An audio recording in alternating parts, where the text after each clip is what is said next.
তুলসী রামায়ণ। সতীশচন্দ্র দাশগুপ্ত বিরচিত ভূমিকা। সীতাচরিত।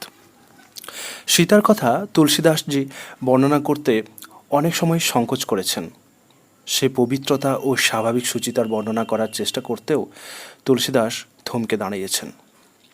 স্বীয় শোভা নাহি অঙ্গ অনুরাগী বালকাণ্ড 247-1।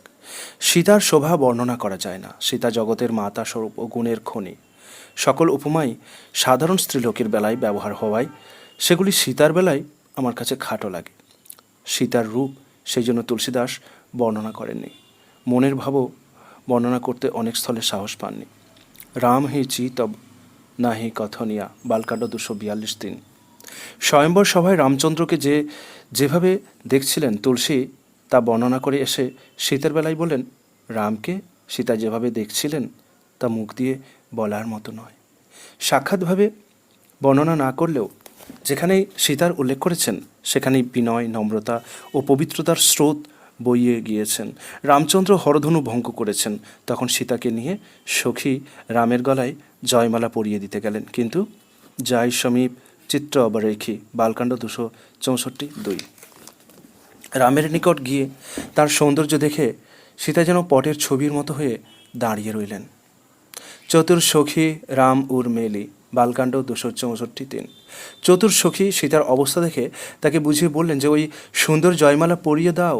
সে কথা শুনে সীতা 2 হাত ধরে মালা তুললেন, কিন্তু প্রেমে বিবশ হয়ে পরাতে পারলেন না। এই দৃশ্য দেখে সখী গাইতে লাগলো। সীতা রামের গলায় জয়মালা পরিয়ে দিলেন। তারপর রামচন্দ্রকে তো প্রণাম করতে হয়। সখী কহি অতি ভীতা বালকাণ্ড 265-4। সখী বলে, সীতা প্রভুকে প্রণাম কর, কিন্তু সীতা ভয়ে ভয়ে প্রভুর চরণ স্পর্শ করছেন না।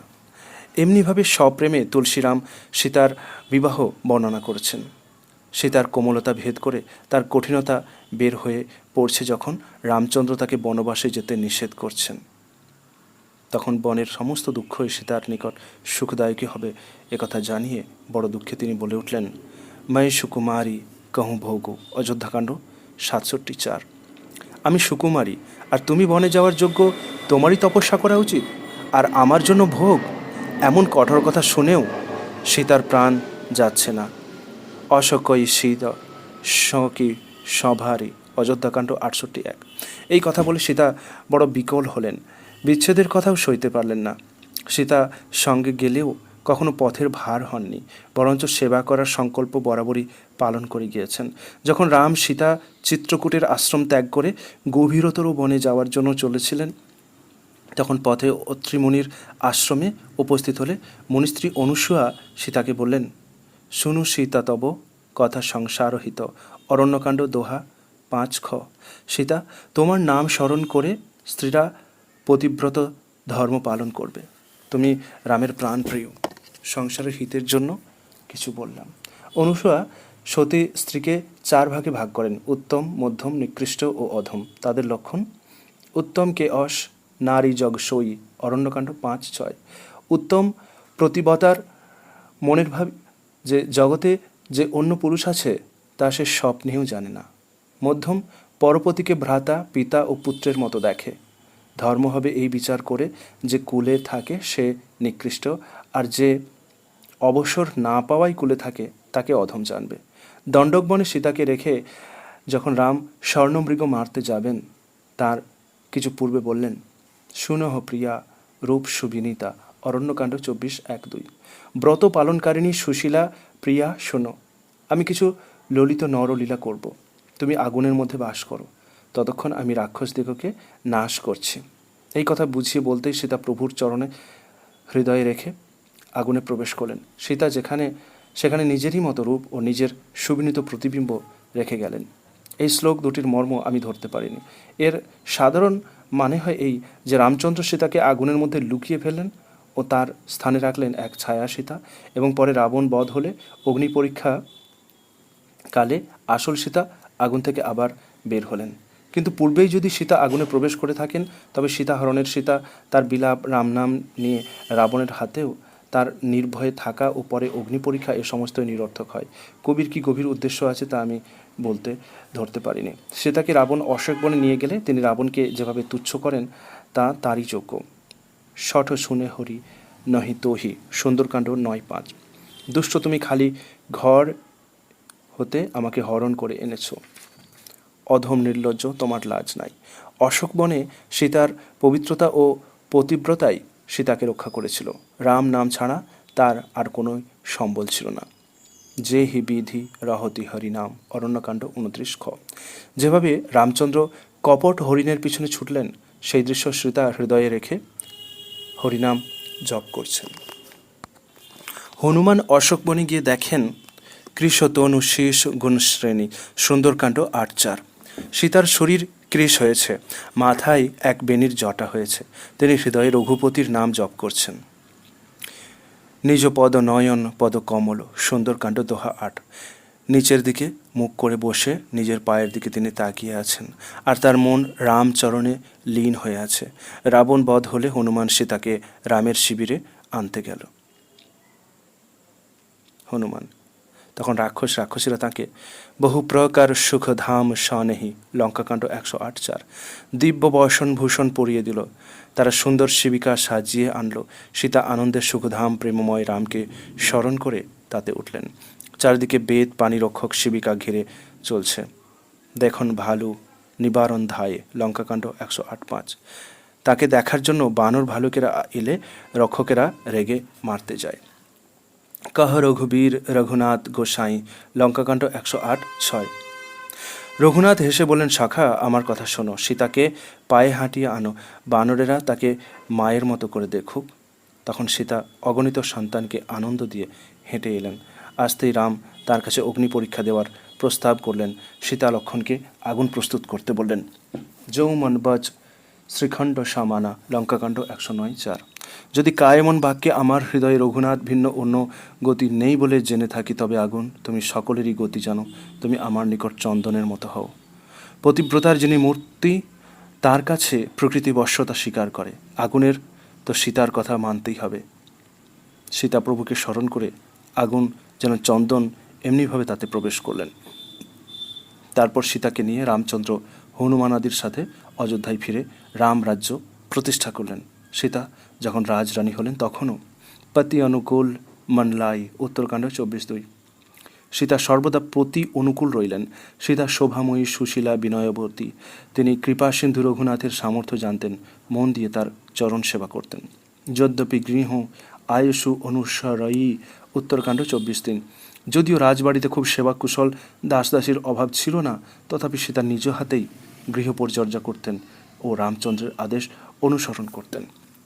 যে হি বিধি সন্তত মনিন্দিতা, উত্তরকাণ্ড 24:4-5। যাতে রামচন্দ্রের সুখ হয় সীতা তাই করতেন। তিনি সেবাবিধি জানতেন। তিনি কৌশল্যাদি শাশুড়িকে তাদের গৃহের সেবা করতেন। তার অভিমান বা অহংকার ছিল না। সীতা, পার্বতী, লক্ষ্মী, ব্রহ্মাদিরও বন্দনীয়া। তিনি জগতের মাতা এবং সদা প্রশংসনীয়া।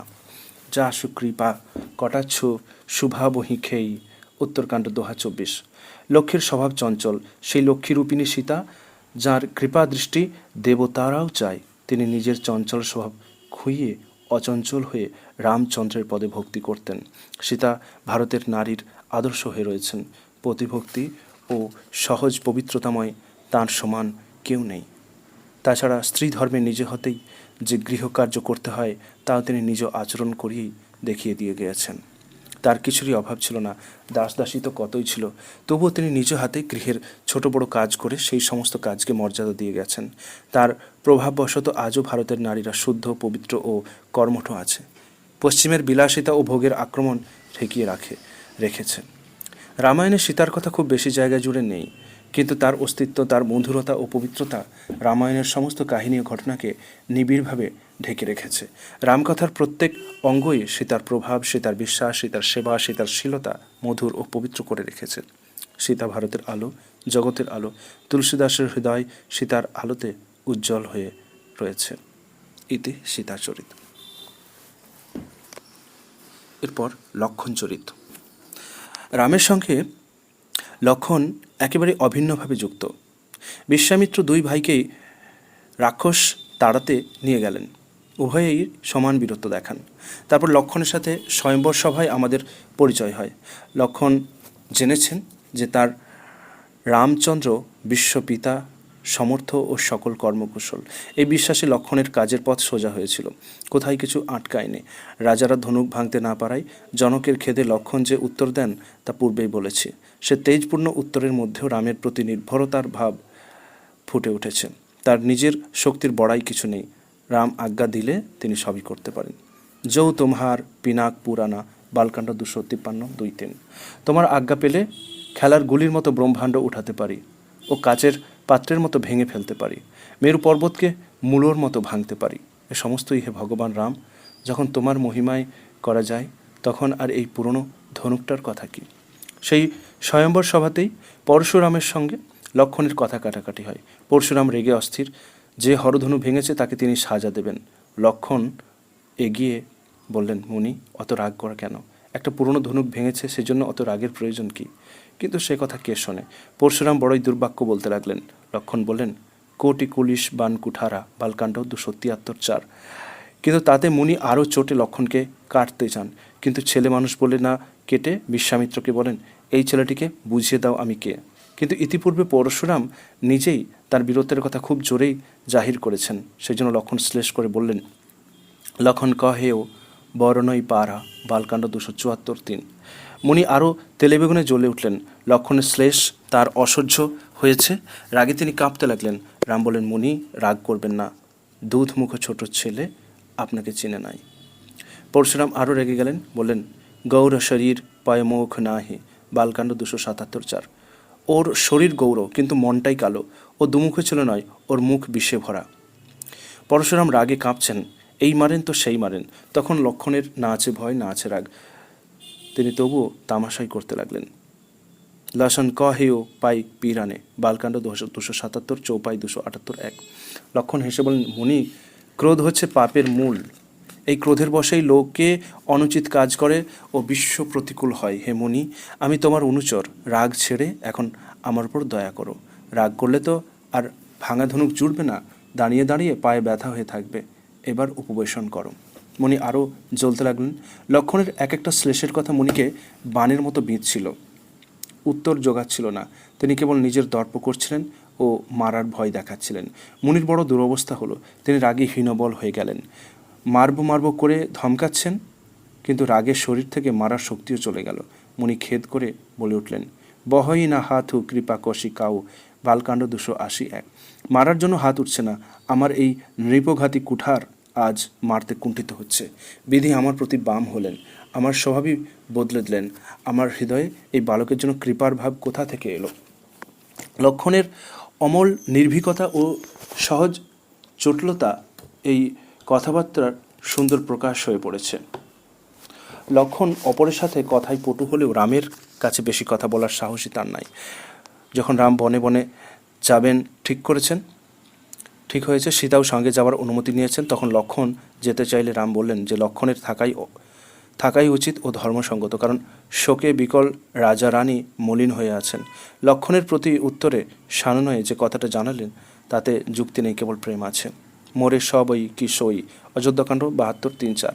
হে দীনবন্ধু অন্তর্যামী, তুমিই আমার একমাত্র প্রভু। ধর্মনীতির উপদেশ তারই দরকার যে কীর্তি সম্পদ ও সুগতি চায়, কিন্তু যেজন কায়মন বাক্যে তোমার চরণে রত, হে কৃপা সিন্ধু, তাকে কি ত্যাগ করবে?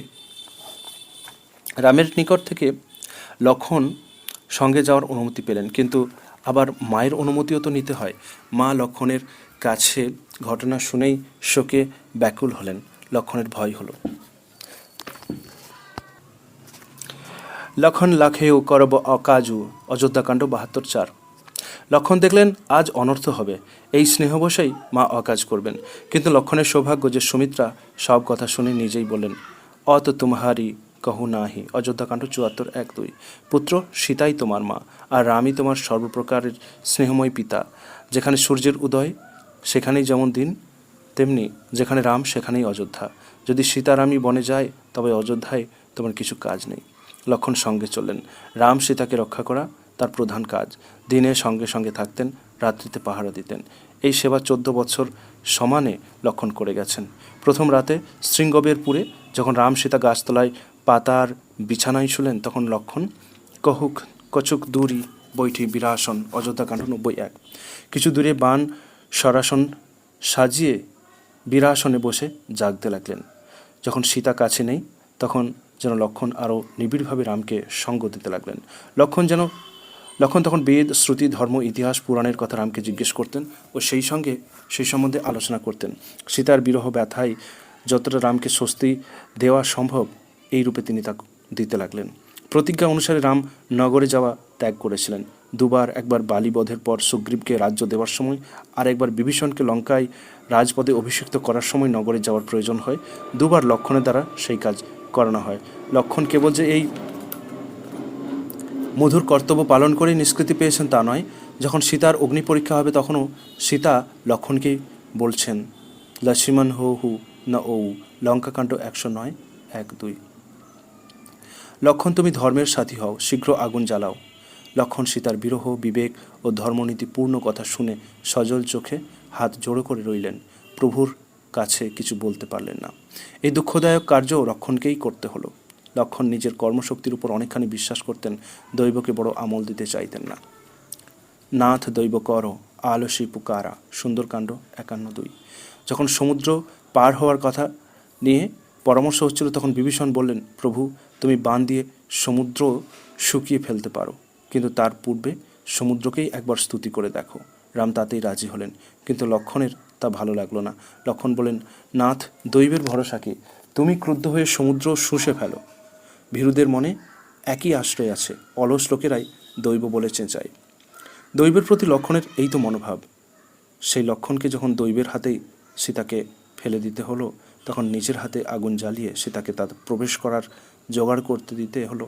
তখনকার সেই মনোবেদনার কথা তুলসী একটিমাত্র শব্দে ইঙ্গিত করেছেন। দেখি রাম রুখ লক্ষ্মণ ধায়, লঙ্কাকাণ্ড 109:3। লক্ষণ সজল নয়নে জোড় হাত করে শুনলেন। তখন প্রভুকে কিছু বলতেই সাহস পেলেন না, এবং দেখি রামরুখ, রামের ইচ্ছে দেখেই সীতার প্রবেশের জন্য আগুন করতে ছুটলেন। লক্ষণ নিজের ইচ্ছা আকাঙ্ক্ষা সম্পূর্ণভাবে রামের অধীন করে রামের সেবা করে গেছেন। লক্ষণের এই পরিচয়ই তুলসীদাস দিয়েছেন। ইতি লক্ষণ চরিত। এরপর ভরত চরিত। যৌ না হোত ধরত কো, অযোধ্যাকাণ্ড 233:1। যখন দশরথ প্রাণ ত্যাগ করলেন, তখন ভরত মামার বাড়ি কেকয় দেশে। সে দেশ অযোধ্যা থেকে অনেক দূরে, পাঞ্জাবে। দূত গিয়ে সংবাদ কেবলমাত্র এইটুকুই দিল যে গুরু তাকে ডেকেছেন। তার মনটা খারাপ ছিল, আরও খারাপ হয়ে উঠল। তিনি তখনই রওনা হলেন। চলে সমীর বেগ যাও উড়াই, অযোধ্যাকাণ্ড 158:1। বায়ু বেগে ঘোড়া ছুটিয়ে চললেন। নদী, পাহাড়, বন বাদার লঙ্ঘন করে চলতে লাগলেন। মনে বড় ব্যথা, কিছুই ভালো লাগে না, মনে হয় যেন উড়ে যায়। অযোধ্যায় রাজপুরীতে পৌঁছে মায়ের ঘরে গেলেন। যেতেই মা বলেন, তা তো বাতময় পগু ধারিও, অযোধ্যাকাণ্ড 160:1। বাছা, আমি সব ব্যবস্থা করে রেখেছি। বেচারি মন্থরা আমার সহায় হয়েছে, তবে বিধাতা মাঝখানে কিছু গোল করেছেন। রাজা স্বর্গে গিয়েছেন। তারপর আনন্দের সাথে প্রথম থেকে সকল কথা শুনালেন। শুনে ভরত হে বিশ্বরেও পিতু রামবন গৌণ, অযোধ্যাকাণ্ড 160। ভারতের হৃদয় ঘৃণায়, ধিক্কারে, ব্যথায় ভরে উঠল। কৈকেয়ীকে বললেন, অস্ক জীব সত্য কহু মোহি, অযোধ্যাকাণ্ড 162:3-4। জগতে এমন প্রাণী কে আছে যার কাছে রঘুনাথ প্রাণপ্রিয় নয়? সেই রামও তোর অতি শত্রু হলো? তুই কে সত্যি করে বল। তারপর কৌশল্যার ঘরে গেলেন। মাতা ভরত গোদ মৃদু বচন উচ্চারে, অযোধ্যাকাণ্ড 165:2। কৌশল্যা মাতা ভরতকে কোলে বসিয়ে চোখের জল মুছিয়ে মৃদু বাক্য বললেন। কিন্তু ভরত কি সান্ত্বনা মানেন? কে না বলবে যে তার এই কাজে সম্মতি আছে? সেই জন্য ভরত শপথ করে বলতে লাগলেন, সংসারে যত পাপ আছে, যে অঘমাতু পুরো জাঁরে, অযোধ্যাকাণ্ড 167:3। যে পাপ পিতামাতা পুত্রকে মারলে হয়, যে পাপ গাই গোষ্ঠ ব্রাহ্মণ পুরী জ্বালিয়ে দিলে হয়, তে পাতক মোহি মোর মতো মাতা, অযোধ্যাকাণ্ড 167:4।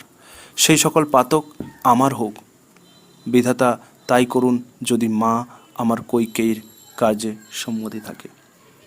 মা বললেন, রাম প্রাণহু তে প্যারে, অযোধ্যাকাণ্ড 169:1।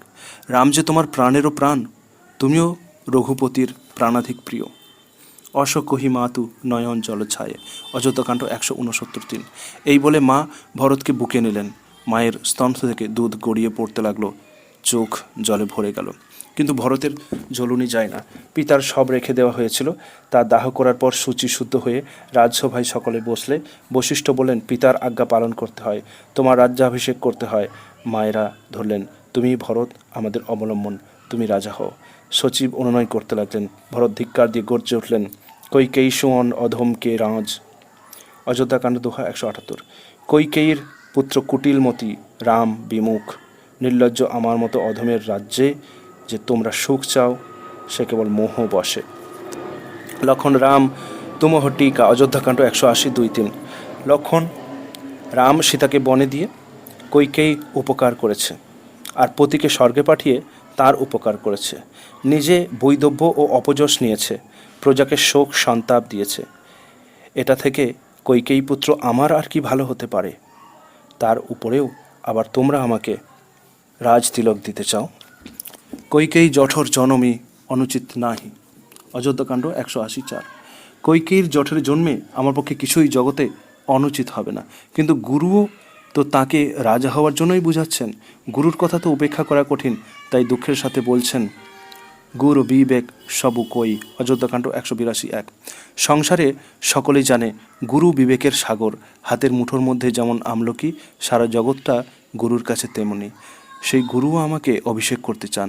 বিধাতা যখন বিমুখ হন, তখন সকলেই বিমুখ হন। কিন্তু এত শোক ও পরিতাপের মধ্যেও রামের প্রতি ভক্তি ভরতকে ঠিক পথে দেখিয়েছিল। সকলে জেদ করলেও ভরতের কাছে কর্তব্য স্থির। একহি আঁক বিনো বুঝা, অযোধ্যাকাণ্ড 183:1। একটা কথাই মনে স্থির করেছি যে প্রাতঃকালে প্রভুর নিকট রওনা হব। আর কোনো পথ আমি দেখি না। আমার মনের কথা রঘুনাথ ছাড়াই বা কে বুঝবে? ভরতের প্রেমে সকলের বুদ্ধি খুলে গেল। সকলেই বলল, ঠিক কথা, চলো কাল ভোরে সকলেই রামের কাছে যাব। গুরু চললেন, মায়েরা চললেন। ভরত বললেন, ক হিউ লেহু রাম হি রাজু, অযোধ্যাকাণ্ড 187:2। সকল রাজ্যাভিষেকের আয়োজন নিয়ে চলো। মুনি বশিষ্ঠ বনেই রামকে অভিষেক করবেন। এদিকে সকলেই নগর ছেড়ে বনে যেতে সাজলে ভরত বললেন, বাড়িঘর অযত্নে ফেলে যাওয়া চলবে না, কতক কতক লোকে রক্ষকস্বরূপ রেখে যেতে হবে, কেননা সম্পত্তি সব শাহি দোহাই, অযোধ্যাকাণ্ড 186:2। এই সকল সম্পত্তি তো রঘুনাথের, যদি অযত্নে ফেলে যায় তবে পরিণামে আমাদের ভালো হবে না। ঈশ্বরের দোহাই, আমরা বড় পাপীর কাজ করব। তারপর সকলকে নিয়ে ভরত চললেন প্রেমে উন্মাদের মতো হয়ে। শৃঙ্গ বেরপুর শিথিল তব, অযোধ্যাকাণ্ড 197:1। যখন শৃঙ্গবের পুর দেখলেন, তখন প্রেমে তার শরীর এলিয়ে পড়ল। এখন পথে পথে কেবল রামের যাওয়ার চিহ্ন পড়ে আছে। ভরত সে ঘাট, সে বাট, সে পথের ধুলো প্রণাম করতে করতে চলেছেন। গাছের তলায় যে শয্যায় রাম সীতা রাত্রি কাটিয়েছেন, কুশ সাঁথরি প্রীতি অধিকায়ী, অযোধ্যাকাণ্ড 199:1। সেই কুশের সুন্দর শয্যা ভরত দেখে প্রদক্ষিণ করে প্রণাম করলেন। পায়ের দাগ যেখানে আছে সে ধুলি চোখে লাগালেন। ভরতের প্রীতির কথা বর্ণনা করা যায় না। কনক বিন্দু দুই স্বীয় সমলেখে, অযোধ্যাকাণ্ড 199:2। সীতার ভূষণের 2-4টে সোনার রেণু পড়ে আছে দেখে তা যেন স্বয়ং সীতা এইভাবে মাথায় রাখলেন। গঙ্গা পার হবেন, ত্রিবেণী পার হলেন, সকল স্থানেই প্রণাম করে একই বর চান, অরথ না ধরম বরদান না আন, অযোধ্যাকাণ্ড 204। অর্থে বা ধর্মে বা কামে রুচি নেই, মোক্ষও চায় না। জন্মে জন্মে যেন রাম পদে মতি থাকে, এই বর ছাড়া আর কিছু চায় না। আমি রামকে চাই, রাম যদি আমাকে না চান তাতেই বা কি আসে যায়। জানাহু রামু অনুগ্রহ তোমরে, অযোধ্যাকাণ্ড 205:1। ত্রিবেণীকে বলছেন যে যদি রাম আমাকে কুটিল বলে জানে, লোকে যদি আমাকে গুরু ও প্রভু দ্রোহী বলে, তো বলুক, তোমার অনুগ্রহে আমার মনে যে সীতারামের উপর ভক্তি প্রতিদিন যেন বাড়ে। যে প্রেম কোনো প্রতিদান চায় না, কেবল ভক্তি দিয়ে ভালোবেসেই সন্তুষ্ট, সেই নিঃস্বার্থ প্রেমের মূর্তি ভরতের হৃদয় খোলা পেয়ে তখন ফুটে তার সৌরভ বের করছে। জলদু জনম ভরি ভাঁতি ভালাই, অযোধ্যাকাণ্ড 205:2। জলদ যদি জন্ম ভরে চাতকের কথা ভুলে যায়, জল চাইলে মেঘ যদি জলের বদলে বজ্র ও শিরা বর্ষণ করে, চাই কি চাতকেরও ফটিক জল ডাক যদি কমতে কমতে কমে যায়, তবু আমার যেন রাম পদে প্রেম বাড়ে, তাতে সকল রকমই ভালো। এমনিভাবে ভরত চলছেন। গাছপালা, মেঘ, বসুন্ধরা ভরতের প্রেমে গলে যাচ্ছে। কিয়ে যা হি ছায়া ভরত হি জাত, অযোধ্যাকাণ্ড দোহা 216। মেঘ ভরতের পথে ছায়া করে করে যাচ্ছিল। সুন্দর সুখদায়ক বাতাস বইছিল। ভরত যাওয়ার সময় পথ যেরকম হয়েছিল, রাম যাওয়ার সময়ও তেমন হয়নি। রঘুনাথ যখন ভরতের প্রশংসা করলেন, তখন আকাশ থেকে দৈববাণী হলো, যৌ নহদ ধরত কো, অযোধ্যাকাণ্ড 233:1। যদি জগতে ভরতের জন্ম না হতো, তবে সকল ধর্মের ভার কে ধরত? এটা বেশি কিছু নয়, কেননা দেবতাদের মতে ভরত সরিস রাম ও জপ জেহি, অযোধ্যাকাণ্ড 218:4। ভরতের মতো রাম ভক্ত আর কে আছে? কেননা জগৎ রাম নাম জপ করে, আর রাম করেন ভরতের জপ। তারপর রামের সাথে যখন ভরতের দেখা হলো, সেখানকার বর্ণনা তুলসীদাসের মুখেই পাঠক শুনবেন। এতক্ষণ ভরতের একটা নিজের সত্তা ছিল, একটা কর্তব্যবোধ ছিল, রামকে রাজা করতে হবে। তার মূলে অবিশ্বাসের এই তীক্ষ্ণ বাণটাই ছিল যে ভরত রাজা হলে রাম কি জানবেন যে ভরতের মন মলিন নয়? কিন্তু রামের সাথে দেখা হওয়ার পর, রামের কথা শুনে ভরতের সমস্ত ব্যক্তিত্ব রাম সমুদ্রে ডুবে গেল। আর কোনো আকাঙ্ক্ষা নেই। রামের সাথে থাকার যে তীব্র আকাঙ্ক্ষা ছিল, তাও মিটে গেল। ভরতই ভয় হু গিরা প্রসাদু, অযোধ্যাকাণ্ড 307:2। ভরতের পরম সন্তোষ উপস্থিত হলো। প্রভু সন্তুষ্ট আছেন, দুঃখ ও দোষ কেটে গেল, তার মুখ প্রসন্ন হলো, বিষাদ মিটল, যেন মুখের উপর বাগদেবীর আশীর্বাদ হলো। অনেক রকম প্রস্তাব ছিল, যেমন রাম গিয়ে রাজত্ব করুন, ভরত শত্রুঘ্ন বনে যাবেন, অথবা রাম ভরতকে সঙ্গে রাখুন, লক্ষণ ফিরে যাক। কিন্তু আর সে সকল প্রস্তাবের কোনোই প্রয়োজন রইল না। রাম রাজ্য না নিন, লক্ষণ তার সঙ্গে থাকুক, ভরতের সমান তৃপ্তি। নাথ ভয়ে কো, অযোধ্যাকাণ্ড 307:3। নাথ সাথে যাওয়ার সুখ পেলাম, জগতে জন্ম নেওয়ার লাভ পেয়ে গেলাম। তব কৃপালু যেহি সেই, অযোধ্যাকাণ্ড 307:4। কৃপালু প্রভু, এখন আপনার যে প্রকার আজ্ঞা হয়, সাদরে তাই মাথায় নিয়ে সেই প্রকার কাজ করব। হে দেব, আমাকে এমন কোনো অবলম্বন দাও, যা ধরে আমি তোমার ফিরে আসা অবধি সময় কাটাতে পারি। রামচন্দ্র তাকে প্রজা পালনের ভার দিয়ে ফিরিয়ে পাঠালেন। বলেন, গুরু পিতু ভরি যাই, অযোধ্যাকাণ্ড 315:3।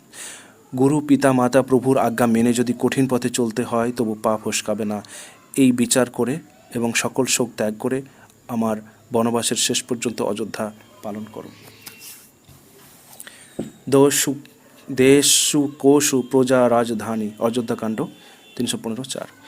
দেশ, কোষ, পুরজন ও পরিবারের গুরুপদের ধুলায় রয়েছে। মুনিজি, মা ও সচিবের উপদেশ অনুসারে তুমি পৃথিবী, প্রজা ও রাজধানী পালন করবে। মুখিয়া মুখ শহীদ বিবেক, অযোধ্যাকাণ্ড দোহা 315। তুলসী বলছেন, রামচন্দ্র বললেন, খাওয়া দাওয়ার জন্য যেমন আমাদের কাছে মুখ, দেশের মুখ্যও এই মুখের মতো হওয়া চাই।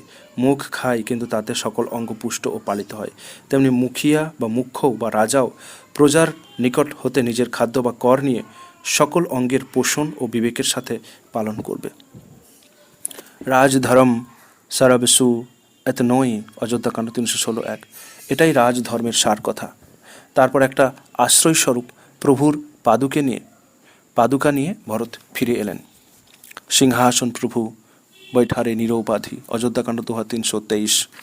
নিরুপাধি রামচন্দ্রের পাদুকা সিংহাসনে বসালেন। নন্দীগাঁও ধূর ধীরা, অযোধ্যাকাণ্ড 324:1। নন্দীগ্রামে অযোধ্যার উপকণ্ঠে কুঁড়ে ঘর করে ধুরন্ধর ভরত বাস করতে লাগলেন।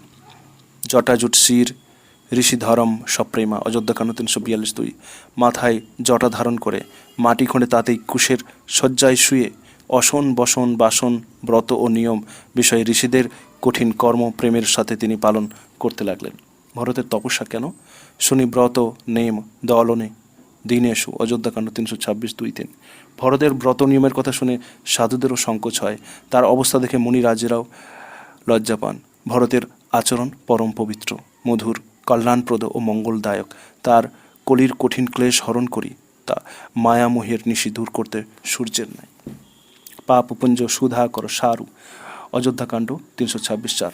ভরত চরিত্র পাপরূপ হাতির পক্ষে সিংহের মতো, তার সকল সন্তাপ শান্তকারী, জনরঞ্জনকারী, ভবভার ভঞ্জনকারী। তা রাম ভক্তিরূপ সুধার সার। সিয়ারাম প্রেম করতকো, অযোধ্যাকাণ্ড 326 ছন্দ। সীতারামের প্রেম সুধায় পূর্ণ ভরতের জন্ম যদি না হতো, তবে মুনিমনের ও অগম্য সংযম, নিয়ম, সম, দম আদি বিষম ব্রত কে আচরণ করত? দুঃখ, দাহ, দারিদ্র্য ও দোষগুলোকে সুযশ পাওয়ার অছিলায় কে দূর করত? কলিকালে তুলসীর মতো দুষ্টকে জোর করে কেই বা রামের সংস্পর্শে আনত? তুলসী রামায়ণের 5 ভাগের 1 ভাগ ভরত কথায় পূর্ণ। ভরতের প্রেম, ভক্তি, বুদ্ধি, নির্মলতা, পবিত্রতা ও তপস্যা ভারতবর্ষকে ধন্য করেছে। বস্তুত ভরতেরই তো ভারত, ভারত আবার ভরতের পরিচয় যেন সত্য করে তুলতে পারে। ইতি ভরত চরিত। এবার দশরথ চরিত।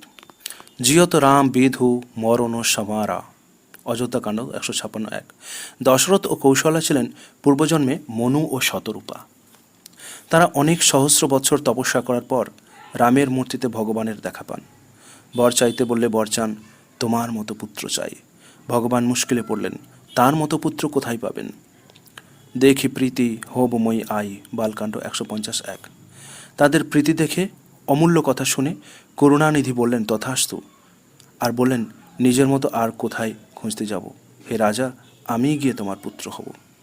পরে মনু ও শতরূপা দশরথ ও কৌশল্যা হয়ে জন্মান এবং তাদের ঘরে রামচন্দ্র জন্ম নেন। সকলেই রামকে ভালোবাসে, ভালো বলে, বেশ সুখে দিন যায়। ইতিমধ্যে একদিন বিশ্বামিত্র এসে উপস্থিত হলেন।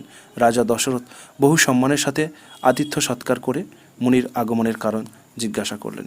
মুনি বললেন, অসুর সমূহ হব সনাথা, বালকাণ্ড 207:5। অসুরেরা আমাদের শত্রুতা করে। আমি তোমাদের কাছে এটাই চাইতে এসেছি যে তুমি রাম লক্ষ্মণকে আমার সঙ্গে দাও। তারা রাক্ষস মারবে, আমরাও বাঁচব। শুনি রাজা বনই গোসাই, বালকাণ্ড 208:1-3। এই অতি অপ্রিয় কথা শুনে রাজার বুক কাঁপতে লাগলো, মুখ বিবর্ণ হয়ে গেল। রাজা বললেন, মুনি, তুমি ভূমি, ধেনু, ধন, কোষ চাও, সর্বস্ব চাও, তাও আনন্দের সঙ্গে দেব। দেহ ও প্রাণ অপেক্ষা কিছুই প্রিয় নেই, তাও এই মুহূর্তেই দেব, কিন্তু আমার সকল পুত্রই প্রাণের মতো প্রিয়। হে প্রভু, রামকে তো দেওয়া যায় না। কহ নিশিচর পরম কিশোরা, বালকাণ্ড 208:3। কোথায় অতি ঘোর কঠোর রাক্ষস, আর কোথায় আমার পরম সুন্দর কিশোর পুত্র? তবু যেতে দিতে হলো। বশিষ্ঠ বুঝালেন যে সন্দেহ না করে যেতে দেওয়াই উচিত। রাম গেলেন, রাক্ষস মারলেন, অহল্যা উদ্ধার করলেন, সীতার স্বয়ম্বরে গিয়ে হরধনু ভেঙে জয়মাল্য পেলেন। দশরথ এ সকল কোনো সংবাদ পাননি। জনকের কাছ থেকে বিয়ের নিমন্ত্রণ সংবাদ নিয়ে দূত এলে দশরথ সব কথা জানলেন। কি তার আনন্দ! বারবার পত্র পড়তে লাগলেন, বশিষ্ঠকে শোনালেন, রানীদেরকে শোনালেন, দূতকে রামের কথা জিজ্ঞেস করতে লাগলেন। ভৈয়া কহহু নয়ন নিহারে, বালকাণ্ড 291:2। ভাই বলো, আমার 2 ছেলেই কুশলেই আছে তো? তুমি নিজে চোখে তাদেরকে দেখেছ তো? কহহু বিদেহ দূত মুসুকানে, বালকাণ্ড 291:4। বলো, জনক কেমন করে তাদেরকে চিনলেন? শুনে দূত হেসে ফেললেন। জিন হেকে যশ কর লিন হে, বালকাণ্ড 292:1-2। যাদের যশ ও প্রতাপের তুলনায় চাঁদকেও ম্লান মনে হয়, সূর্যকেও শীতল বোধ হয়, তাদেরকে কেমন করে জনক চিনলেন জিজ্ঞাসা করছো? সূর্যকে কি প্রদীপ হাতে নিয়ে দেখতে হয়? তারপর বিয়ে হয়ে গেল। রাম সীতা অযোধ্যায় এলেন। এইবার রামের রাজ্যাভিষেক। কৈকেয়ী দুষ্ট প্রস্তাব করবার পূর্বে শপথ করিয়ে নিতে চায়।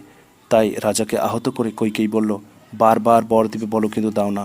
রাজা বললেন, ঝুটে হু হামহি মুনি গায়ে, অযোধ্যাকাণ্ড 282, অযোধ্যাকাণ্ড 28/2-3।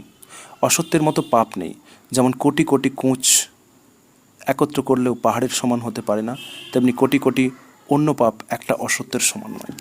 সমস্ত পুণ্য ও সৎকার্যের মূলে সত্য রয়েছে, একথা বেদে ও পুরাণে বলে। ঋষিরাও তো এই কথাই বলেন। সত্যপরায়ণ দশরথ যে সত্যকে অবলম্বন করেছিলেন, সেই সত্যের জন্য প্রাণপ্রিয় রামকেও তার বনে যেতে দিতে হলো। কৈকেয়ীকে কতই বিনয় করলেন। কহুতাজি মাতু প্রতিকূলা, অযোধ্যাকাণ্ড 32:3-4। রাগ করো না, রামের কি অপরাধ বলো? সকলেই রামকে বড় সাধু বলে। যার স্বভাবের শত্রুও প্রিয় হয়, সে মায়ের বিরুদ্ধে কি কাজ করতে পারে? মা গো মাথ ভরি ছাতি, অযোধ্যাকাণ্ড 34:4। মাথা চাও তো এখনই তা তোমাকে দিচ্ছি, কিন্তু আমাকে রামের বিরহে মেরো না। যেমন করে হয় রামকে রাখো, নয়তো জন্ম ভরে বুক জ্বলবে। রাম যখন বনে যান তখন দশরথ মূর্ছিত হয়ে পড়লেন। গই মুরুছা তন মাহি, অযোধ্যাকাণ্ড 81:3। মূর্ছা ভেঙে গেলে রাজা জাগলেন, সুমন্ত্রকে ডেকে বললেন, রাম বনে চলে গেল, কিন্তু প্রাণ তো গেল না। কি সুখে আর শরীরে প্রাণ থাকে? পুনি ধরি তুমহ যাহু, অযোধ্যাকাণ্ড 81:4। তারপর ধৈর্য ধরে রাজা বললেন, তুমি রথ নিয়ে সঙ্গে যাও। বলে দিলেন যে পথে করে নিয়ে গিয়ে 3-4 বনে ঘুরিয়ে ফিরিয়ে নিয়ে এসো। যৌ নাহি মিথিলেশ কিশোরী, অযোধ্যাকাণ্ড 82:1। যদি সত্যসন্ধ দৃঢ়ব্রত রঘুরাজ 2 ভাই না ফিরে, তবে তুমি করজোড়ে বিনয় করে বলো, প্রভু মিথিলেশ কুমারীকে ফিরিয়ে দাও। কিন্তু কেউ ফিরলেন না। সুমন্ত্র খালি রথ নিয়ে এলো। দশরথ জিজ্ঞেস করলেন, কাহা লখনৌ পুত্রবধূ বৈদেহী, অযোধ্যাকাণ্ড 155:1। কিন্তু কেউই ফিরে আসেনি। দশরথ বলে উঠলেন, হা রঘুনন্দন, দিন বিতে, অযোধ্যাকাণ্ড 155:4। হায় প্রাণপ্রিয় রঘুনাথ, তোমায় ছেড়ে অনেক দিন বেঁচে আছি। তারপর রাম রাম কহি রাম, সুরধাম, অযোধ্যাকাণ্ড 155। তুলসী বলেন, জিয়ত রাম মরণু সবারা, অযোধ্যাকাণ্ড 156:1। দশরথ বেঁচে থাকতে রামের চন্দ্রমুখ দেখতেন, আবার রামের বিরহ দিয়ে মরণকেও শুদ্ধ করে নিলেন। এটি দশরথ চরিত। এবার বিভীষণ চরিত। হনুমান সীতার খোঁজে লঙ্কায় ঘুরে বেড়াচ্ছে। রাবণের বাড়িতে সীতাকে দেখতে পেল না। এ বাড়ি সে বাড়ি খুঁজছে যখন। ভবন এক ভিন্ন বনাবা, সুন্দরকাণ্ড 5:4। একটা বাড়ি দেখতে পেল যেখানে আলাদা করে বিষ্ণু মন্দির রয়েছে। রামায়ণ অঙ্কিত কপিরায়, সুন্দরকাণ্ড 2:5। রামের ধনুকের চিহ্ন আঁকা সে গৃহের শোভা অবর্ণনীয়। সেখানে নতুন তুলসী গাছের শাড়ি দেখে হনুমানের আনন্দ হলো। লঙ্কা নিশিচর বিভীষণ রাজা, জাগা, সুন্দরকাণ্ড 6:1। লঙ্কা হচ্ছে রাক্ষসের ধাম। এখানে সজ্জনের বাড়ি কোথা থেকে এলো? হনুমান ভাবছে। এমন সময় বিভীষণ জাগলো। রাম রাম সজ্জন চিনাহা, সুন্দরকাণ্ড 6:2। বিভীষণ জেগে উঠে রাম রাম উচ্চারণ করলেন। হনুমান আনন্দে সজ্জন চিনতে পারল। এই বিভীষণের সাথে প্রথম পরিচয়। লঙ্কায় রামভক্ত একজনই ছিল। দৈবযোগে তার সাথে হনুমানের দেখা হলো। সেবার হনুমান লঙ্কা পুড়িয়ে ফিরে। তারপর রাবণের সভায় বিভীষণ গিয়ে রাবণকে সীতা ফিরিয়ে দিয়ে রামের সাথে মিত্রতা করতে বলেন। তাই বয়রু হেতু স্বনেহে, সুন্দরকাণ্ড 39:3। শত্রুতা ত্যাগ করে তার কাছে মাথা নত করো। রঘুনাথ শরণাগতের দুঃখ দূর করেন। প্রভু সীতাকে রামের নিকট ফিরিয়ে দাও। রামচন্দ্র অহেতুক প্রেমী, তার ভজনা করো। কিন্তু রাবণের রাগ এতে বেড়েই যায়। তিনি পদাঘাত করে বিভীষণকে দূর করে দেন। বিভীষণ খেদ করলেন, এই বলে গেলেন যে তিনি রামের শরণ নিতে যাচ্ছেন, তাকে মিথ্যা দোষ আর যেন না দেওয়া হয়। সত্যপরায়ণ বিষ্ণুভক্ত লোকের এই প্রকার সংকটে যা করা উচিত বিভীষণ তাই করেছেন। রাবণ একজন সতী স্ত্রীকে, আর কেউ নয়, স্বয়ং সীতাকে হরণ করে নিয়ে এসেছেন।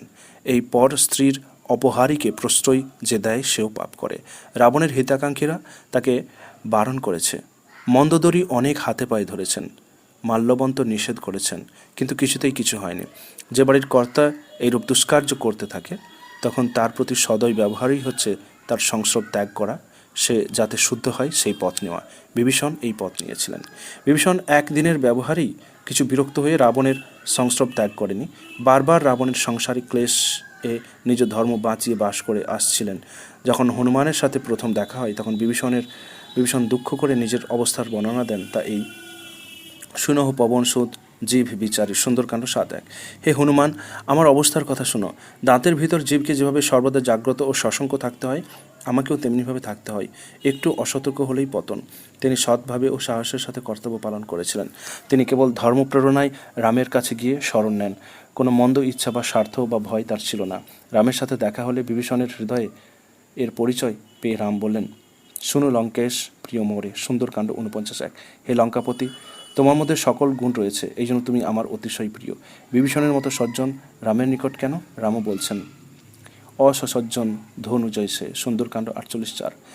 এই প্রকার সজ্জন লোভী হৃদয়ের ধনের মতো আমার হৃদয়ে বাস করে। তারপর রামচন্দ্র সমুদ্র জল এনে তাকে রাজটিকা দেন। যদ্যপি সখা ভয়ী অপারা, সুন্দরকাণ্ড 49:5। প্রভু বললেন যে সখা, যদিও তোমার রাজ্য পাওয়ার ইচ্ছে নেই, তথাপি আমার দর্শন ব্যর্থ যায় না। এই বলে তার রাজ্যাভিষেক করলেন। আকাশে খুব পুষ্পবৃষ্টি হলো। বিভীষণ রামের সঙ্গে লঙ্কায় যান। সেখানে যুদ্ধে সকল রকম সাহায্য করেন। তারপর রাবণ বধ হলে রামচন্দ্র যখন তাকে সিংহাসনে বসাবার ব্যবস্থা করছেন, তখন বিভীষণ বড়ই অকিঞ্চন করেন। দেখি কোষ অবধপুর যাই, লঙ্কাকাণ্ড 116:3-4। ধনভাণ্ডার, রাজবাড়ি ও রাজ সম্পদ ইচ্ছেমতো কপিদেরকে দিন, সকল রকমে আমাকে নিজের করে নিন, আর পরে আমাকে নিয়ে অযোধ্যায় যাবেন।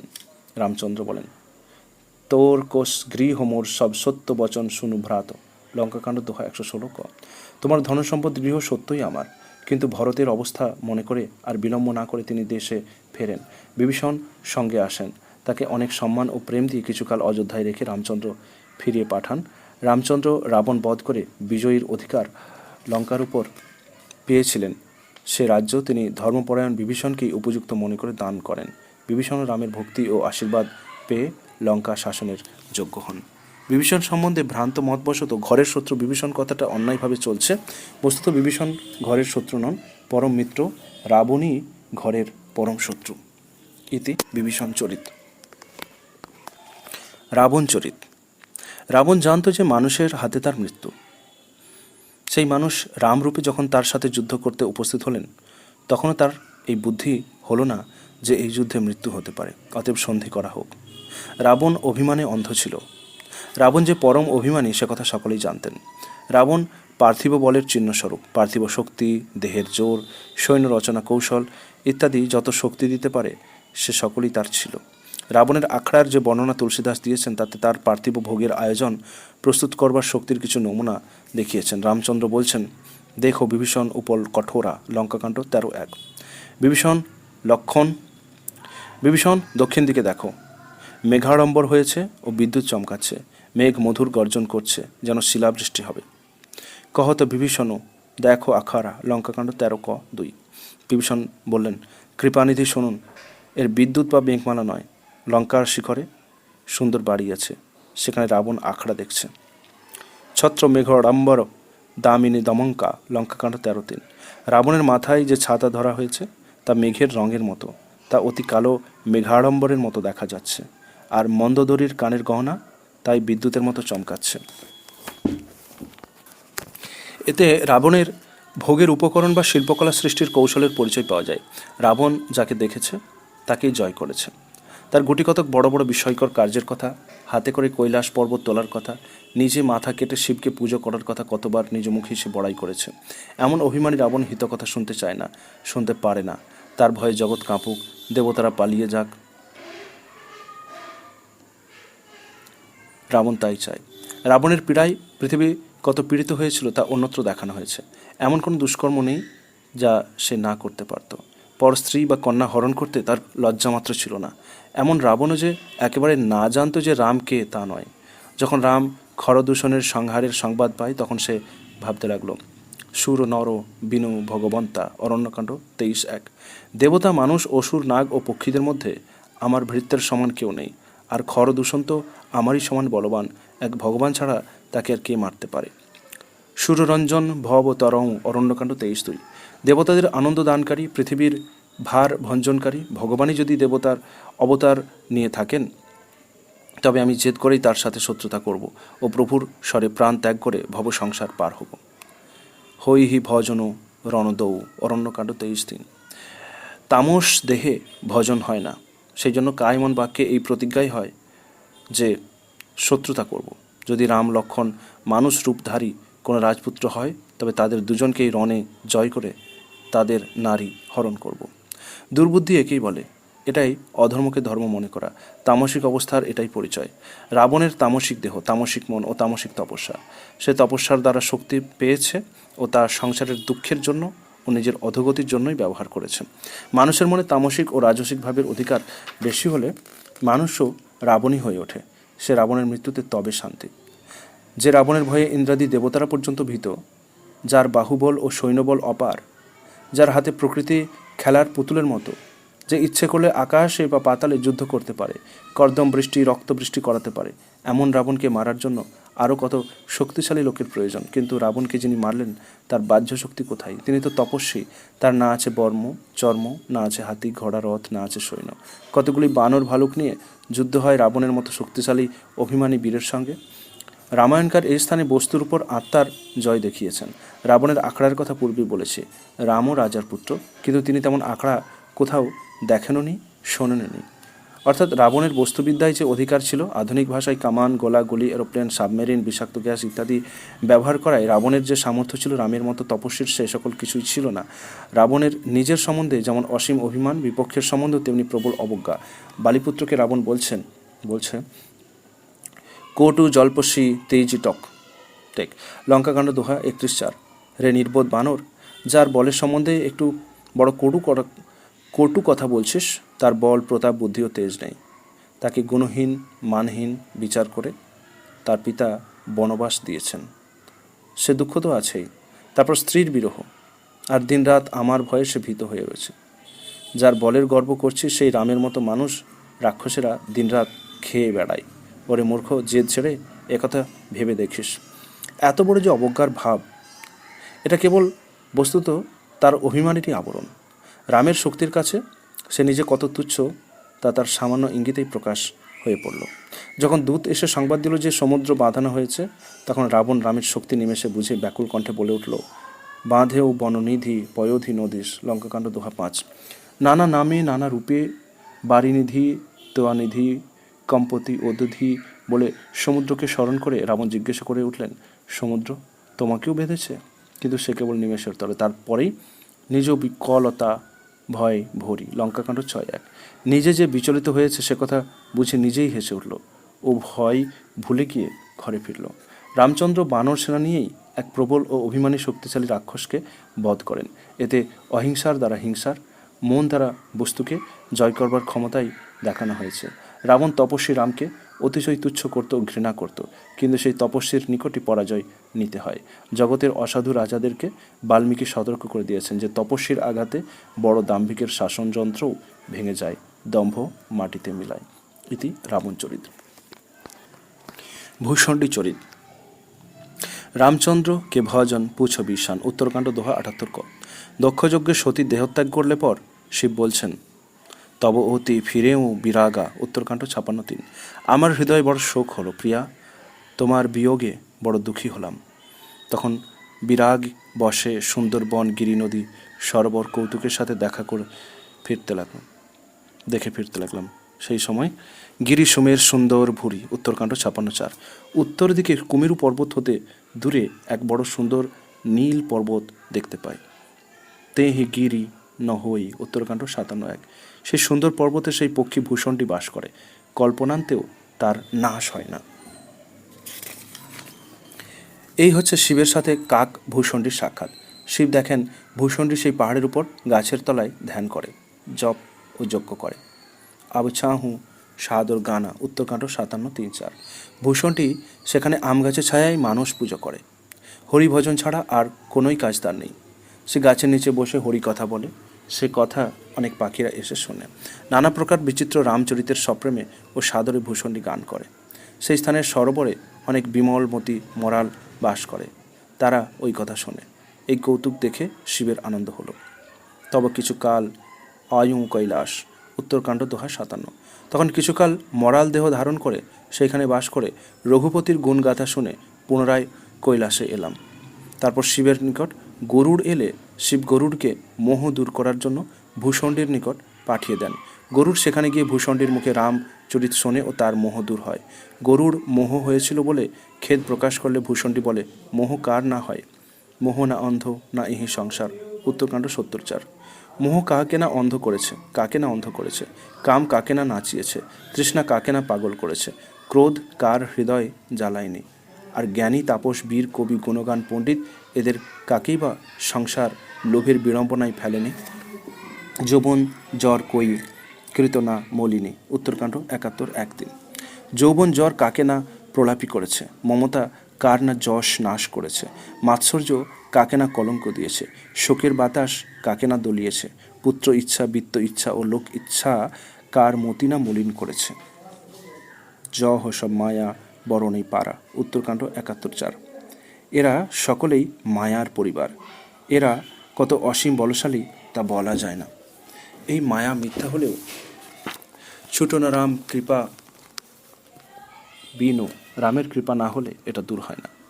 जो মায়া সব সহিত সমাজা, উত্তরকাণ্ড 72:1। যে মায়া সকল জগৎকে নাচায়, যার আচরণ কেউ দেখতে পায় না, সেই মায়াই আবার প্রভুর কটাক্ষে সপরিবারে নটির মতো নাচে। যিনি মায়াকে নাচান তিনিই রাম। সই সচ্চিদানন্দ ঘন ভগবন্তা, উত্তরকাণ্ড 72:2। সেই রামই সৎ, চিত ও আনন্দস্বরূপ। তিনি জন্মরহিত ও বিজ্ঞানরূপ। তিনি গুণের নিবাস। তিনি ব্যপ্ত করান ও নিজেই ব্যপ্ত হয়ে আছেন। তিনি অখণ্ড ও অনন্ত। তিনি অখিল অমোঘ শক্তিশালী ভগবান। সেই রামের সম্বন্ধে মোহ আরোপ করার কোনো কারণ নেই, কেননা রবি সন্মুখ তম কবহু জি চাহি, উত্তরকাণ্ড 72:4। কিন্তু যে মতি মলিন ইনি স্বামী, উত্তরকাণ্ড 73:1। যারা মলিন বুদ্ধি, বিষয়ের বশ ও কামী, তারাই প্রভুর উপর দোষ আরোপ করে, কিন্তু সে তাদেরই চক্ষের দোষ, নয়ন দোষ, যা অপুহি লেখা, উত্তরকাণ্ড 73:2-3। যার চোখে দোষ হয়েছে সে চাঁদকেও হলদে বলে। যে নৌকায় চলেছে সে মোহবশে দেখে যে জগৎ চলেছে, আর সে নিজে অচল হয়ে আছে। এই মোহ দূর করার জন্য ভক্ত বৎসল ভক্তকে দুঃখ দেন। জিমি তিসু শিশুতান ভ্রমত্যাগী, উত্তরকাণ্ড 74:4। যেমন শিশুর শরীরে ফোঁড়া হলে মা কঠিন হয়ে তা চিরে দেন। যদি ছেলে দুঃখ পেয়ে অধীর হয়ে কাঁদে, তবুও যেমন মা রোগ সারাবার জন্য ছেলের সে ব্যথা গ্রাহ্য করেন না, তেমনি রঘুপতি নিজ ভক্তের মান তার হিতের জন্য হরণ করেন। ওরে তুলসী, এমন প্রভুকে ভ্রম ত্যাগ করে কেন ভজনা করিস না? ভক্তের হিতের জন্য প্রভু ভক্তকে দুঃখ দেন, মোহ দূর করেন। এই কথা বলতে বলতে কাকভূষণটি বলেন যে তাঁরও মোহ হয়েছিল।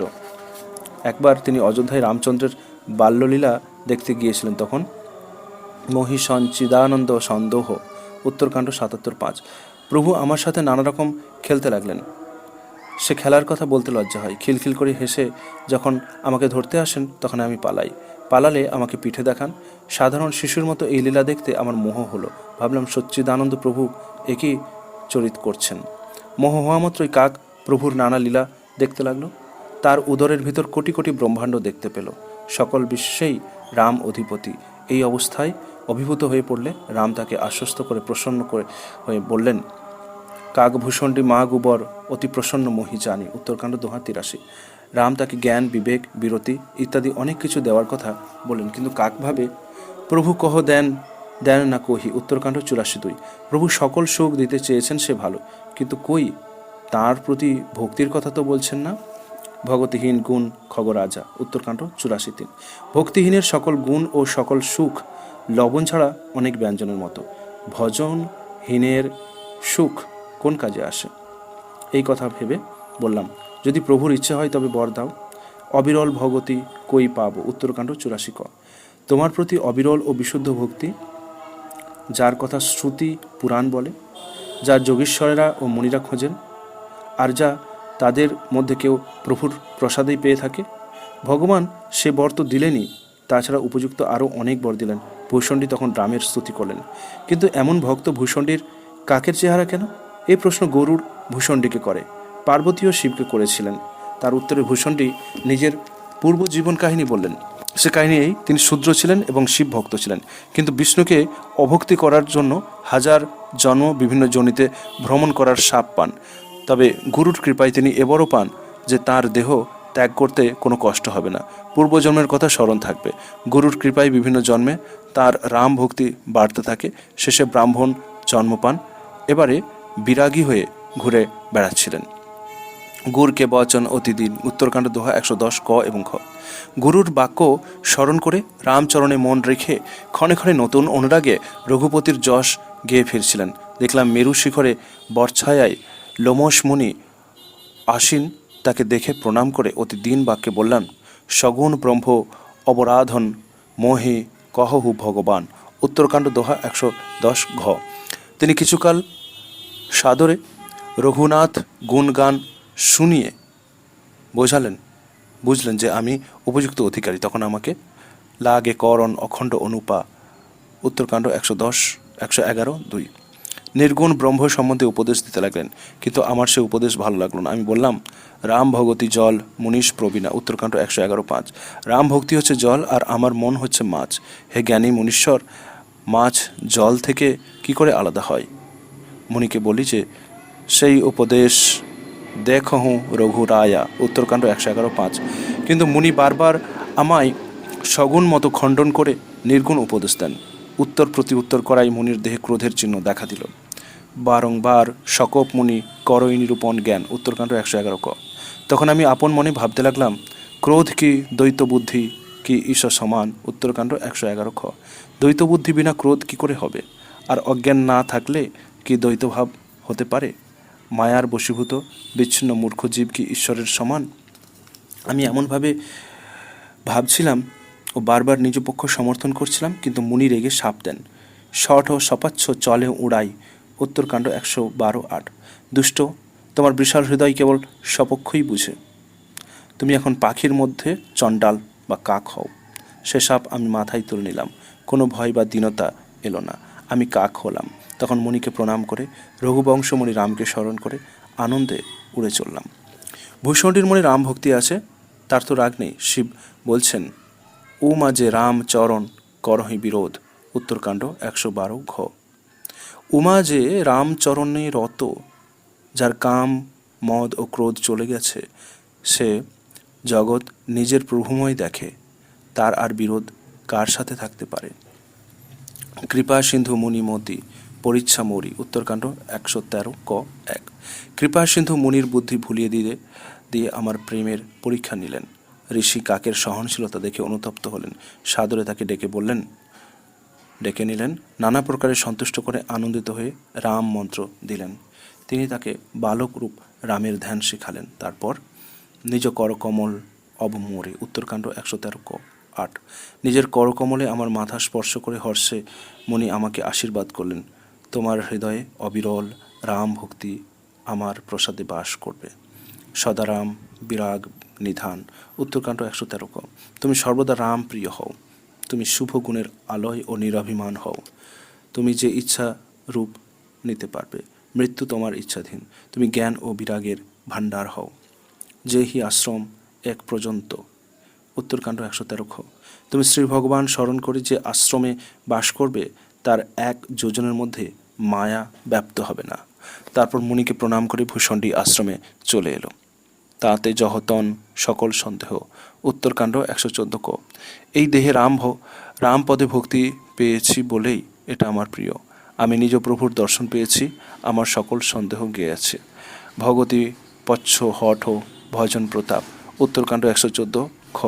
ভক্তি পক্ষ জেদ করে ধরেছিলাম বলে মহর্ষি আমাকে শাপ দিলেন, আমি তাতেই মুনি দুর্লভ বর পেলাম, ভজনের শক্তি দেখো। যে অসি পয়লা আগি, উত্তরকাণ্ড 115:1। ভক্তি এমন জিনিস জেনেও যে তা ত্যাগ করে, কেবল জ্ঞানের জন্য শ্রম করে, সে নির্বোধ। কামধেনু ঘরে ফেলে দুধের জন্য আকন্দ গাছ খোঁজে। ইতি ভূষণ্ডী চরিত। রাম ভক্তি কথা। রামায়ণখানা তো কেবল রাম রাবণের গল্প নয়, ভক্তের উদ্ধার পাওয়ার সোপান। তুলসীদাস রামকথার মাহাত্ম্য বলে এইভাবেই স্পষ্ট করেছেন যে রামকথার আশ্রয় নিয়ে ভক্তরা সংসার সাগর পার হচ্ছে। রামচন্দ্র অনেক কষ্ট করে, অনেক হাঙ্গামা করে একটা রাক্ষস বংশ নির্মূল করেছিলেন, কিন্তু রামকথা শুনে রাম নাম রটনা করে হৃদয়ের সকল রাক্ষস ধ্বংস হচ্ছে। 2-1 নয়, সকল ভক্তের হৃদয়ের সমস্ত দৈত্য নষ্ট হচ্ছে। এই জন্যই তুলসী বলেন যে রাম নাম ও রামকথা স্বয়ং রাম অপেক্ষাও শ্রেষ্ঠ। রাম সকল নাহি স্বপনে, বালকাণ্ড 25:3-4। রাম যুদ্ধে সবংশে রাবণকে মারেন ও সীতার সাথে অযোধ্যায় আসেন, সেখানে রাম রাজত্ব করেন। একথা সুর মুনিরা সুন্দর ভাষায় বর্ণনা করেছেন। এই তো রামায়ণের কাহিনী। কিন্তু এই কাহিনীর ভিতর হতে অর্থ সংগ্রহ করে রামের সেবক নিজ হৃদয়ের মধ্যে যে রাবণ বাস করে, তার সাথে যুদ্ধে জয়লাভ করে। রাম সেবক রাম নাম প্রীতির সাথে স্মরণ করে বিনাশ্রমে প্রবল মোহ সমূহ জয় করে নিজ ভক্তি সুখে মগ্ন হয়ে বেড়ায়। নাম প্রসাদে স্বপ্নেও তার দুঃখ থাকে না। অর্থাৎ রাম রাবণ মেরে অযোধ্যায় রামরাজ্য বসিয়েছিলেন, আর রাম কথা বা রাম ভক্তি হৃদয়ের রাবণ মেরে হৃদয়ে রামরাজ্য বসায়। এই ভাব পরপর কতগুলি শ্লোকে তুলসীদাস চমৎকারভাবে ফুটে তুলেছেন। এক রাম নাম প্রতাপ, উত্তরকাণ্ড 24:2। রাম এক তাপস স্ত্রীকে বা অহল্যাকে উদ্ধার করেছিলেন, আর রাম নাম কোটি খল ও কুমতিকে উদ্ধার করেছে। রাম নিজে একটা হরধনুক ভঙ্গ করেছিলেন, আর রাম নাম প্রভাবে ভয় ভাঙে। দণ্ডক বনপ্রভু কুলস নিকন্দন বালকাণ্ড 24:4। প্রভু দণ্ডক বনের শোভা বাড়িয়েছিলেন, কিন্তু সে একটা মাত্র বন, আর তার নাম অগণিত মানুষের বনকে পবিত্র করেছে। রামচন্দ্র কেবল রাক্ষসদেরকে মেরেছিলেন, কিন্তু তার নাম কলির পাপরূপ সকল রাক্ষস বধ করে। তুলসীর বিচার অনুসারে রাম নাম নির্গুণ ও সগুণ দুই ব্রহ্ম স্বরূপ হতে বড়। বেশ তার্কিকের মতো যুক্তি দ্বারা তুলসী এটা প্রমাণ করে ছেড়েছেন। আগুন সগুণ নিজ ভূতে বালকাণ্ড 23:1। ব্রহ্মের দুটো স্বরূপ, নির্গুণ সগুণ, এই দুই অবর্ণনীয়, অগাধ, অনাদি, অনুপম। কিন্তু আমার মতে এই দুই হতেই রাম নাম বড়, কেননা এই নাম নিজের জোরে সগুণ নির্গুণ উভয়কে নিজের বশে রেখেছে। কারণ ব্যাপক একু রতন্তে বালকাণ্ড 23:3। ব্রহ্ম অবিনাশী, সচ্চিৎ ও আনন্দস্বরূপ, এক ও ব্যাপক। এই প্রকার অবিকার ব্রহ্ম হৃদয়েই আছেন, তবু তার হৃদয়ে থাকা সত্ত্বেও জগতে সকল জীবই দিন দুঃখী হয়ে আছে। যেমন রত্ন পরীক্ষা করলে রত্নের মূল্য বের হয়, তেমনি হৃদয়ে রাম নাম প্রতিষ্ঠা করলে, রাম নামের যত্ন করলে হৃদয়স্থিত ব্রহ্ম প্রকাশিত হয়ে পড়ে। নাম অগুণ ও সগুণ এই দুই স্বরূপের মাঝামাঝি, তা অবলম্বন করেও দুই পাওয়া যায়। অগুণ সগুণ চতুর্দুর্ভাষী বালকাণ্ড 21:4। অগুণ ও সগুণের মধ্যে নাম সাক্ষী স্বরূপ হয়ে আছে। দুইজনের কথা বোঝাবার জন্য নাম চতুর্দভাষী। সগুণ ও অগুণ এই দুইয়ের প্রকাশকারী বলে নাম নির্গুণ সগুণ থেকেও বড়। জড় চেতন যুগ পানি বালকাণ্ড 2:7গ। জড় ও চেতন জগতের যত জীব আছে সে সকলকেই রামময় জেনে যুক্ত করে সকলের চরণ কমল প্রণাম করছে। তুলসী একটা কথার উপর জোর দিয়েছেন। তিনি বলেন, রাম নামে রুচি আনার জন্য বা ধর্মপথে এতটুকু অগ্রসর হওয়ার জন্য সৎসঙ্গ আবশ্যক। সৎসঙ্গের মহিমার কথা বলে তুলসী কখনো ক্লান্ত হননি। সৎসঙ্গের মাহাত্ম্য শুনেই তিনি গ্রন্থ আরম্ভ করেছেন। সাধুদের শুভ চরিত্র কার্পাসের মতো। সাধু চরিত শুভ জগ যশ পাবা বালকাণ্ড 2:3। শুভর চরিত্র কার্পাসের মতো, তার ফল রস শূন্য, সংসারের বিষয়ে হলেও বিশেষ গুণময়।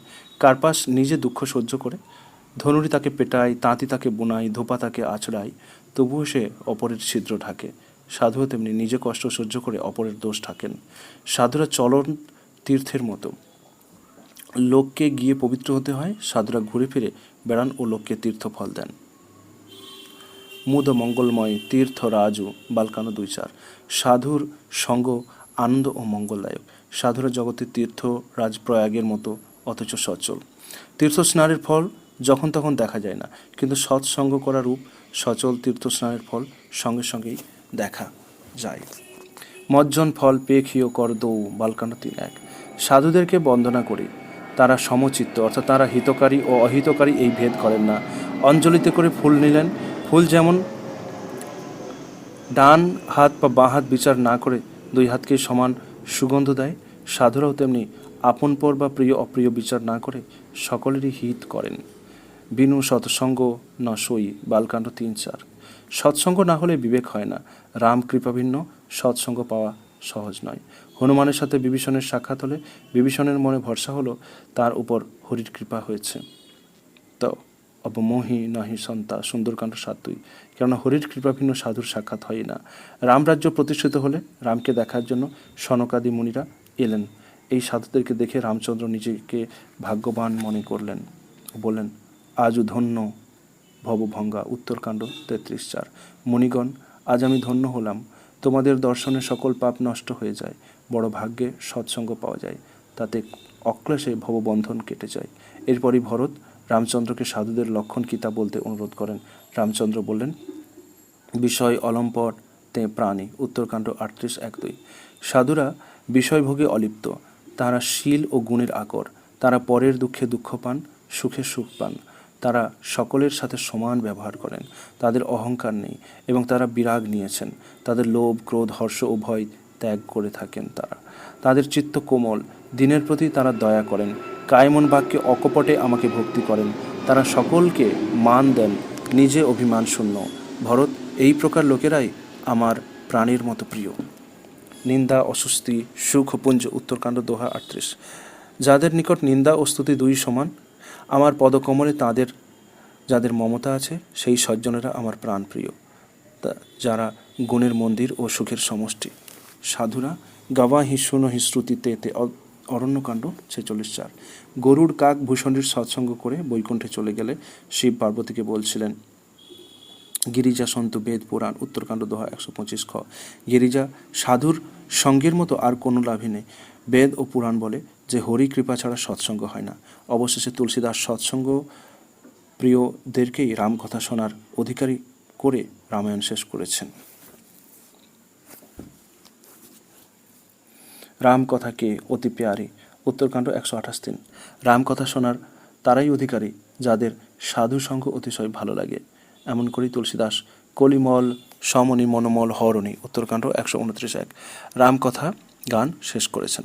সৎসঙ্গ করলে ভক্তি দেখা দেয়, আর ভক্তি একমাত্র কামনার জিনিস।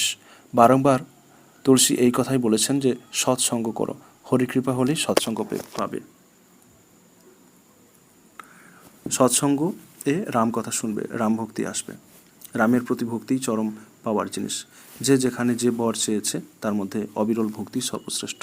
শতরূপা যখন ভগবানের ধ্যান করছিলেন তখন ভগবান দেখা দিয়ে বললেন, বর চাও। তিনি বললেন যে নিজ ভগত করি দেহু বালকাণ্ড 150:4। হে নাথ, তোমার নিজ ভক্তেরা যে সুখ পায়, যে গতি পায়, তুমি আমাকে দয়া করে সেই সুখ, সেই গতি, সেই ভক্তি, তোমার চরণের সেই স্নেহ, সেই বিবেক ও সেই জীবনযাত্রা দাও। রামচন্দ্র চিত্রকূট থেকে পঞ্চবটী গেলেন, সেখান থেকে দণ্ডক বনে গেলেন। তিনি যেখানে যাচ্ছিলেন তার কাছ থেকে ভক্ত সেবকরা অবিরল ভক্তি আশীর্বাদ নিয়েছিলেন। যখন জটায়ুর সাথে দেখা হলো তখন তার পথ যেই প্রাণ রেখেছে সে অবিরল ভগতি কিনহি রাম অরণ্যকাণ্ড দোহা 32। অবিরল ভক্তির বর্জে বৈকুণ্ঠে গেল। রাম নিজ হাতে তার সৎকার করলেন। পরে সুতীক্ষ্ণ মুনির সাথে দেখা হলে মুনির প্রতি সন্তুষ্ট হয়ে রাম বললেন, বর নাও। সুতীক্ষ্ণ বলল, আমি কি জানি? তুমহি নিক জ্ঞান নিধানা অরণ্যকাণ্ড 11-13। শবরীর সাথে দেখা হলে নবধা ভক্তি কি সে সম্বন্ধে তিনি তাকে উপদেশ দেন।